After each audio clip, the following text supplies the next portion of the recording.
This is a First and 10 Monday on Coaching Football with Brian Clee.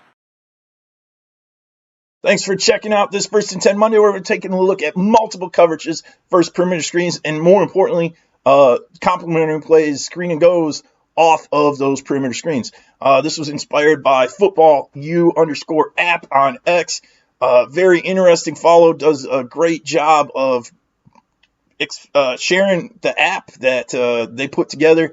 Looks like a great way to help players, coaches, learn and understand your playbook inside and out. Something I have not yet downloaded, but look forward to. Also, full disclosure, did not watch the game live. Thursday, Friday, college football. Saturday evening turned into movie night with the family, which was good. But didn't see this live. Saw this, posted down the road.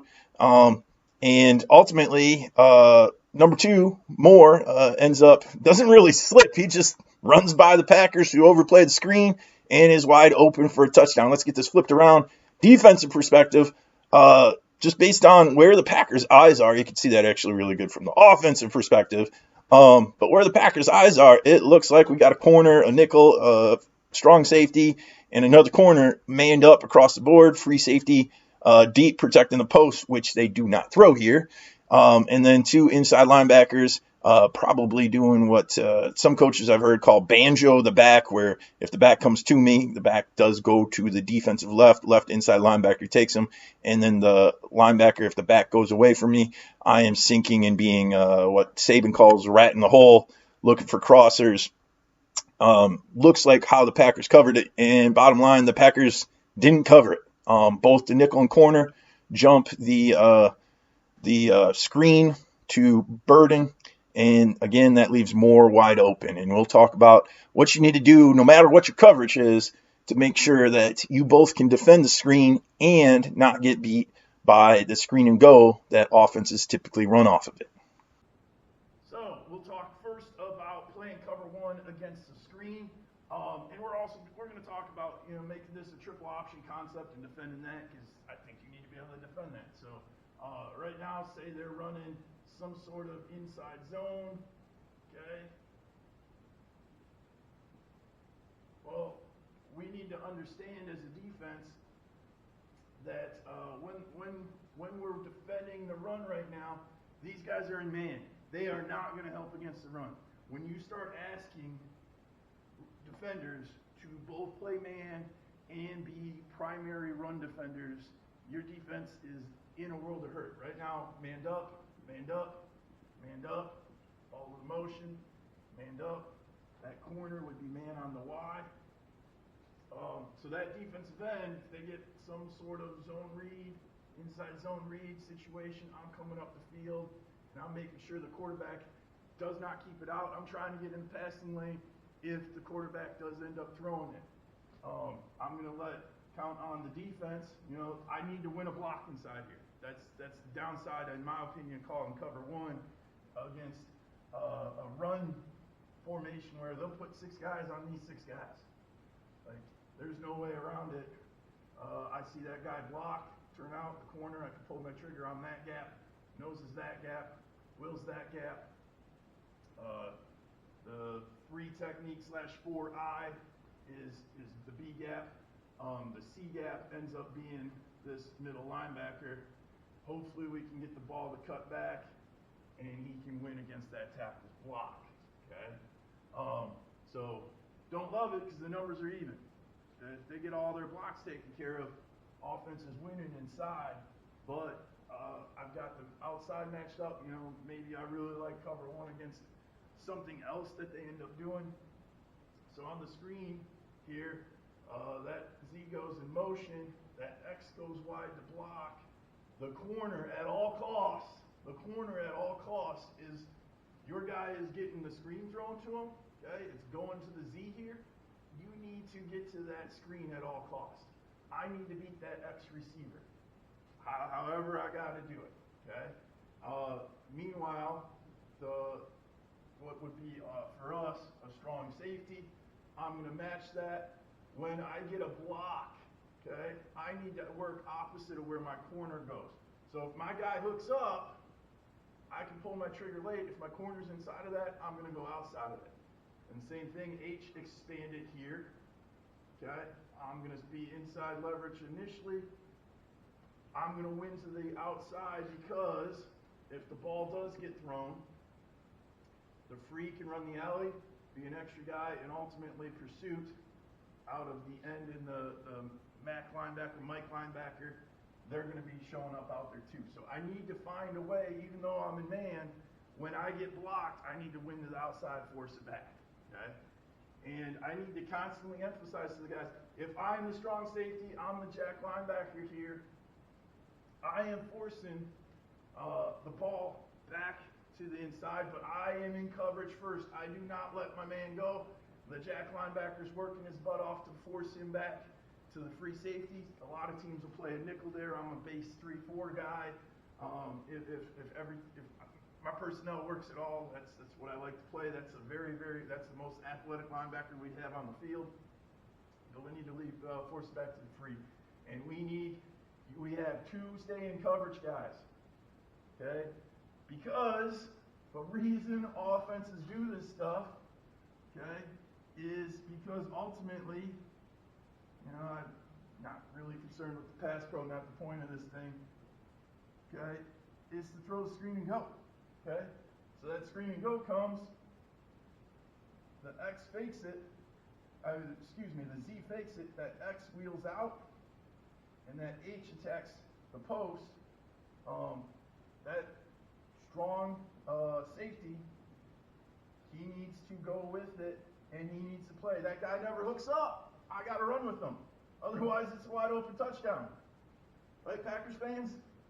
Right, Bears fans? The corner, again, I'm flying up. I am the guy because I'm assigned to the Z receiver. I'm the guy who has him. That jack linebacker, you're squeezing that to the free safety. So, in the end, it's a one-on-one, but at least it's got a chance at being covered. You got to understand who's the cover guys, who are the guys. Usually it's only one guy that can pull the trigger against the screen. And when you're playing cover one man, it has to be the guy who's man-to-man on the receiver faking the screen or running the screen. So now, playing a rolled cover 3 to this, why you would maybe want to include this in the game plan, it lets me keep that jack linebacker closer to the box. Now the box, we've got 8 on 8. There's just 3 guys out here. Number 1, stop the run a little bit more, be more stout against it. Number 2, maybe some sort of zone blitz where one of these guys is going to drop out. We could start the safeties too high and roll down late to disguise it a little bit more. But ultimately that lets us, teams that base out of cover 3 a lot, they're going to keep that box nice and heavy. Playing that one high safety. Someone goes, again, zone read. We got a C gap, we got a B gap player. How would I want to work with this nose? I'd really like this guy to cut back. I'd like the will linebacker to know this A gap's going to be closed up. And so send the nose to the A gap opposite. Center hooks on him, okay? Guard's working up. I am doing everything I can to knife into that A gap as the will linebacker. We've got the defensive end into ultimately the B gap, and then the jack linebacker. He's still, all right, cover 3 out here. I don't have a guy who's going to be able to help me out with the quarterback keep. I am playing the quarterback. They go to combo this up. And now the Mac linebacker, I got to fit opposite of that D end. So I would end up taking the C gap area. We've got a guy in every gap and a bonus guy. Okay? If the A back decides to bounce all the way out, that Y's blocking out, I start to fit up. Bob linebacker has it. If for some reason they go outside zone, corner can fit opposite. Okay? So we end up with that bonus guy when we get the box a little bit heavier. Defending the screen out here, the strong safety is the low player. He's playing the curl to flat. He's the guy who gets to jump things. The free in the corner are the stay deep guys. Can't emphasize enough. When you're defending perimeter screens, what is the screen and go off of it? So they throw it out here. The X goes wide, my job is to force it back. Okay, as the low player, the strong safety's trying to force that back. That guy keeps going. Pull your trigger and go. If that H-back ends up kicking him out, the free's running the alley after he sees contact. So really, I should draw this up. You're a stay deep player. You backpedal until the ball gets thrown out there. Ball gets thrown. Pull. Keep your leverage. You force it back outside. Corner, force it back inside. And the strong, you do whatever you got to do to go get it because you are the guy who can trigger. You're the low guy. The other two are the stay deep guys. Reason is, again, screen and go. Now that X goes out. He keeps going. Corner's got to turn and run with him. Okay, corner should already be in great leverage because he's playing off the ball to go with him. Okay, the strong, you pull your trigger. That H goes by, reroute him, squeeze him back to the free safety. Okay, we're 3-on-3 out there. Okay, you might not love it. We're strong against the run, and we are going to be strong against the screen and go. How often are they going to go to that screen? Over and over and over again. If it's getting 4 or 5 yards, that doesn't matter until it gets down by the goal line. So again, you got to have your stay deep guys. You got to have your guy that can trigger. So now, something I do believe in. I want to get stronger against the screen. My favorite way to defend the screen is rolling to a cloud 2 or a 2 cloud, whatever you want to call it. Whether you want to, is this cover 3? Is it cover 2? I want the corner to be able to trigger because that's going to force the ball back, and I'll have 3 guys on the perimeter who can both help out. You know, that jack linebacker, he sees run, he can help fit, but we're going to force the ball back to that jack really, really quickly. So you're not strong in the box. You got to win on one-on-one. Okay? They're doubling up. They're doubling up. Tackles here, D-end. So now you need to coach your box, though. As much as this video is about coverage, it's about game planning against a possible zone read. So now, as the D-end, I want to bend and chase that to get the quarterback on the perimeter because the jack linebacker can go match him. Okay? And we want all that to happen as quickly as possible. What we get to do when we're rolling. Okay? Corner's matched up there. As soon as something's short, that corner sees that happen, pull your trigger and go. Pull your trigger and go. That's the advantage of cover 2. Okay? Meanwhile, our stay deep guys, so our corner triggered, our stay deep guys, that strong is reading from outside in, the free is reading from inside out. They're looking for who is running the seam post area, who's running outside the numbers. Okay? That X goes out to block, corner went outside. If I can get that X to come out and he turns his back, I see his back numbers. This is a common theme, common concept that I keep on trying to teach defensive backs, and some of our DBs really got this figured out. Now I see his numbers turn, that means I can go. Okay? That H runs the seam. He's blocking nobody necessarily. He's looking for that jack linebacker. That jack linebacker triggered. Our free's going to be late to the screen if he keeps going. But right now we've got 2-on-2. That ball gets thrown. Jack linebacker, put your foot in the ground and come back. Same thing, the Mac linebacker with pursuit. The free, I need to understand my leverage. I'm initially inside. I'm going to stay inside. So we got all the gaps taken care of. And most importantly, we got our 2 stay deep guys. A corner triggering is so hard to block, and it shortens this edge, which constricts the amount of space you got to make tackles in. That's the name of the game in defense, in my opinion. Okay? And again, this is all to stop the screen and go. All right, sweet. Our corner triggers. I do want to try and, if at all possible, go through the outside of that X because that's going to squeeze it back inside. That leaves less space for the strong safety. Strong safety turns and runs. Okay? If I do see, maybe this gets ear-holed a little bit faster, the jack linebacker starts. It does look like run for a second, but the quarterback ends up ear-holing it. Get that read, and as H takes off, this is the real advantage, in my opinion, of clouding we get two guys on the seam area. Our only one-on-one ends up being outside where the quarterback needs to make a longer throw. We got two deep guys for two vertical routes. We had our trigger guy. We got really good numbers against the screen and go when we're running two cloud. Now we'll talk about cover 6. It's called that by a lot of coaches because we're in cover 4 with this picture right here to the trip side, and we're cover 2 over to the Y with the free and corner to the Y side, okay? And a couple reasons you might do that. In the passing game, maybe that Y receiver is their best receiver. Maybe you need to double team a really big tight end in the pass game. Maybe they've been successful running outside zone.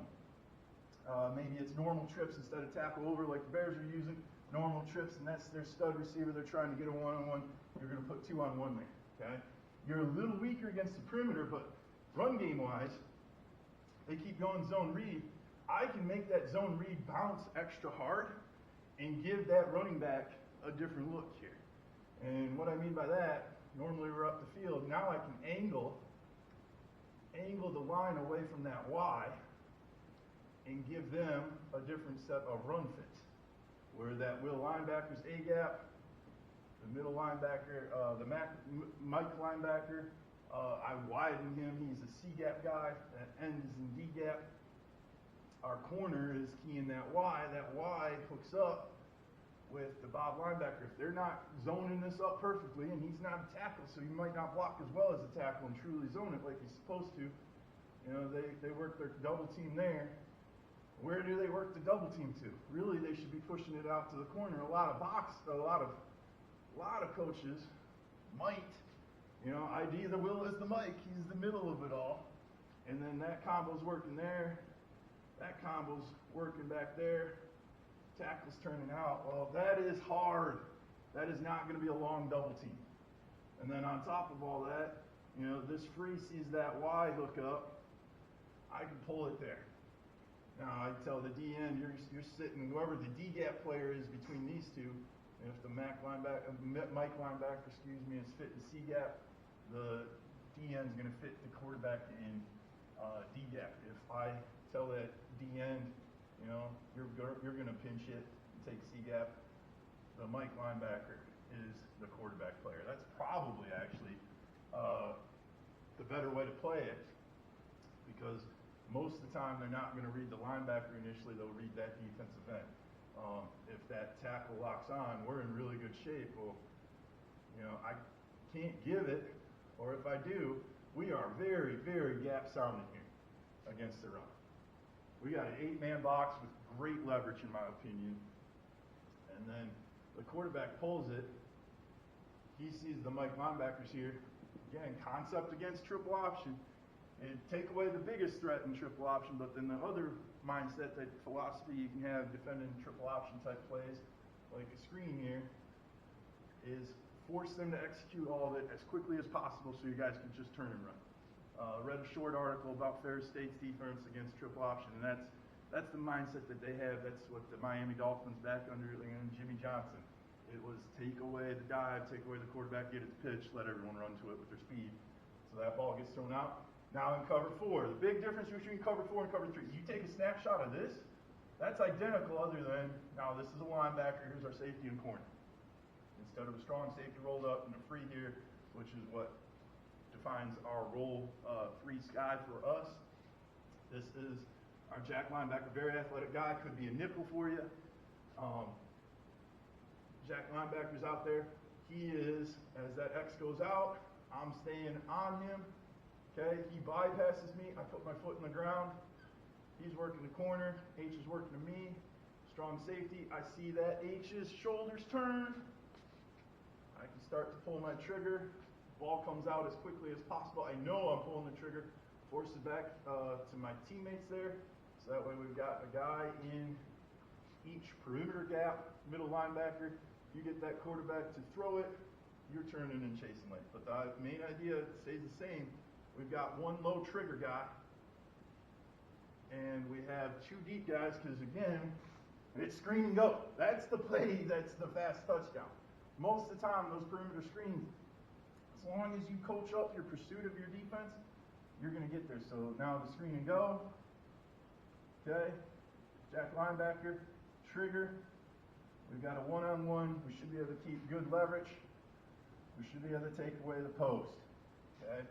We're protecting the seam post with the strong safety. We've got the wheel out by the X with the corner. One key idea, game plan in cover zero, you want to bring some sort of pressure. Make sure you match up your best cover guy with their best covered guy. For the Bears, out there was Loveland was at H, Moore was at X, who scored the touchdown, and then Burden was in short motion at what I have labeled as the Z. If that Z's their best guy, put your best cover guy, your best corner on him. If the X was their best guy, put your best corner on him. And then make sure you got somebody like Loveland was, I don't know his height, but he's like 245 pounds. He's a big, pretty big guy and their number one target. Make sure you put your biggest cover guy, someone who can kind of match up with him. Make sure you get those personnel matchups. I do think the Packers had this correct in the sense that Burden looks like he might be the little bit more explosive guy. He's got a bigger long on the year and a higher PFF ranking for whatever that is worth. He goes in short motion. I don't know how often the Bears throw screens out there and whatnot. But he goes in that short motion. I'd want my corner probably on him, and then my second best guy on DJ Moore. So make sure you're matching up personnel when you go cover zero with the defensive backs. Last thing we'll talk about, cover zero. Don't love it against perimeter screen. Love it, that box. That box is nice and heavy. It's an 8-man box. Maybe I need to get pressure on that quarterback. We're not getting there pass rushing just 4 or 5 guys. I'm just not a big fan of cover 1. I say when you blitz, have a pair. Go bring 6 with the 7th trying to add on. One of my favorite blitzes, the good old NCAA blitz. We call it lightning. Okay, because we have a long stick out of our D end. Everybody else is working gap away, and then I like to loop. Okay, you got this outside linebacker here. Loop the tackle nice and wide. Bring that boundary outside backer behind it. Jack, you're off the edge. You are peeling. If the A-back would ever come out, you're going to peel with it. Mac linebacker. Show like you're coming. Will linebacker, show like you're going to take that A-gap. And then you are crossing over.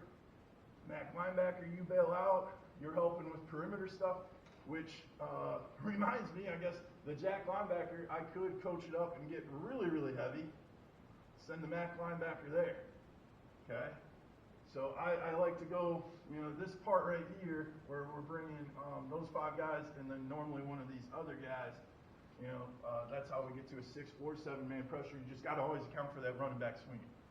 Same thing if the running back would cross, whoever is the edge guy, you got to take the running back. If we would ever keep going, they run screen game or something like that. So lightning loop, get some extra pressure on the quarterback, try and confuse the offensive line with some movement. Cover zero out here, very similar to cover 1. This is why I'm not a cover 1 fan. Okay, this free safety's hanging out protecting the post. Well, if the post never truly gets threatened, he doesn't help in the coverage. So we're a man, follow the motion. Okay, he comes up, I pull my trigger. I am the trigger man because I'm a man. Okay, the guy who's man-to-man initially is the trigger man. He's the only guy who can go. Meanwhile, that X works out. Okay, he's going to try and block that corner. Strong safety needs to work deeper. Other key point here, I want to be on different levels. Okay, whoever's the point man, a yard or 2 off the ball, pressing the X. Another guy 2 yards back. Right now the corner's probably lined up. He's got his toes at about 4 yards. That press man is going to be at 2 yards, and then the freeze, the deepest of them all, because I got to be able to. All right, my guy hooks up. I replace opposite. That's recurring philosophy theme for defensive backs. That H initially works out and then works back on the seam. Well, he never hooked up with anything, so I just keep dropping. I keep my inside leverage, don't give up the post, because there's no post safety, because we're putting it all out there going cover zero. And that brings us to, lastly, we need to understand, only the guy in man can trigger, because they go this, okay, that corner triggers, he's chasing it, whatever way he chooses to chase it, because the strong safety would make him right if it was ever a screen. I like him being, I guess I like him being outside just a little bit more. There's no right or wrong though. It's get to the screen, be the trigger man. Okay, got a trigger here. And especially if we've got some sort of pressure going on, we don't have to hold up long out here. That ball's probably got to come out relatively quickly if we're bringing 6 or 7 guys. And the strong safety, you are matching that. That guy never hooked up. I got to be patient. I never saw his back numbers. He slipped it. I'm running with him. That H works out momentarily, comes back. You know, that's the same look for the free as what we got previously. I'm working there. Okay. So there's some ways, you know, your 4 main coverages. You got some form of cover 3. You got some form of cover 1. You got some form of cover 2. Some form of cover 4, and then obviously cover 0 man. You know, matching up perimeter screens, can't emphasize enough. It's as much as you need to stop the screen. The screen is really designed to get a 4 or 5 yard gain. It's a missed tackle on a screen that typically leads to touchdowns. So that goes back to, you know, how are you teaching tackling? Are you making sure you're working your leverage in space? Are you making sure you're working crack replace concepts? But more importantly, the screen and go. Like, you have to stop the screen and go. Otherwise, you give up way too easy touchdowns that end your season in the playoffs. If you think it would be fun to participate in a 1st and 10 Monday in some way, shape, or form, whether that is you presenting an offensive formation or 2 and how you would go about game planning against how I would try to defend that, and I'm going to exchange some ideas about how we're going to game plan to defend that offensive concept and those formations, or if you want to flip that script and you want to have me present an offensive formation or 2 and some offensive concepts and how we're going to game plan for how you would go about trying to defend us, and you're exchanging your ideas about how to put together a defensive game plan to stop that, that'd be great. There's my contact information. Hit me up on Twitter, leave a comment down below, or shoot me an email.